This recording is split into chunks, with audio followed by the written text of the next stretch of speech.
મિત્ર, કેમ છો બધા? મજામાં? બધાને દિલથી રામ રામ. જો અમે આગળ વિડીયો અપલોડ કરેલો હતો SX4નો ઓવરહીટિંગનો, તો એના માટે અમે વિડીયો અપલોડ કર્યો તો પાછું ચાલુ થઈ ગઈ છે ગાડી. હવે ચાલુ કરીને તમને ફાયરિંગ સંભળાવીએ અને હીટિંગનો પ્રોબ્લેમ સોલ્વ થયો છે. હા, નજીક લાવો ભાઈ, બતાવો ભાઈ. સેલ મારો એક્સિલેટર.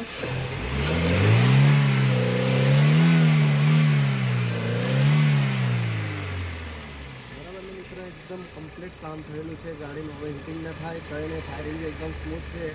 ફેન બી ઓટોમેટિક કમ્પ્લીટ થઈ ગયો છે. અમે ગાડી 25 થી 30 કિલોમીટર રાઉન્ડ માર્યો, બિલકુલ પ્રોબ્લેમ સોલ્વ થઈ ગયો છે. એટલે આ ગાડીનો વિડીયો અપલોડ કરવાનો બાકી હતો, એટલે પાછું બનાવીને મૂક્યો છે. બરાબર ને મિત્ર? જોજો, લાઈક કોમેન્ટ કરજો. બરાબર, ઠીક.